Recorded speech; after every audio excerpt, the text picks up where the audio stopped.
Cool is collecting that magical 4 numbers. I'll be the happiest most. Right. And my time will be the happiest most. But அதுக்காக இந்த படம் பண்ணல.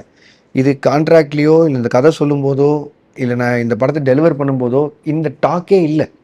இது எதை பற்றியுமே பேசல. அப்போ இது எதை பற்றியுமே பேசாமல் மற்றவங்க எல்லாருமே இப்படி ஒன்று வேணும்னு நினைக்கும் போது இந்த ப்ரெஷரை நான் ஏன் எடுத்துக்கணும், இல்லை என் டீம் ஏன் எடுத்துக்கணும், இல்லை என் ப்ரொடக்ஷன் கம்பெனி ஏன் எடுத்துக்கணும். இது ஏன் நான் ரொம்ப கிளியராக சொல்கிறேன்னா, நீங்கள் ஒரு பாயிண்ட் வரைக்கும் தான் என் டீம் கிட்டே என்னால் சொல்ல முடியும், என் கேஸ்டிங் குரூ கிட்ட. இல்லைடா அளவாக பேசுங்கடா எதுவும் சொன்னாங்க. ஆனால் எல்லாம் சின்ன பசங்க அண்ட் நடிக்க வந்தவங்களும் சின்ன பசங்களாக இருப்பாங்க.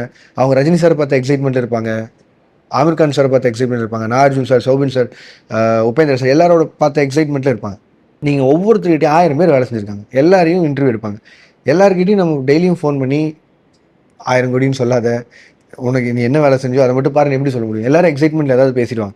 பட் என்ன பிரச்சனைனா, இது எல்லாரும் அவங்க பேசிட்டு போனதுக்கப்புறம் end of the day post இன்டர்வியூலையோ இல்லை போஸ்ட் ரிலீஸ்லையோ இல்லை போஸ்ட் எதோ ஒன்லையோ either it has to be me or my production house or the actors in my film should answer it. மற்றவங்க எல்லாரும் அடுத்தடுத்த படங்களுக்கு போயிடுவாங்க. நான் என்ன சொல்கிறேன்னா, அது அந்த எக்ஸைட்மெண்ட்டில் நம்ம விடுற ஒவ்வொரு டாக்குமே வந்து தேவையில்லாதுன்னு நினைக்கிறேன். ஒரு படம் பண்ணோம், எல்லோரும் உழைப்பு போட்டோம்.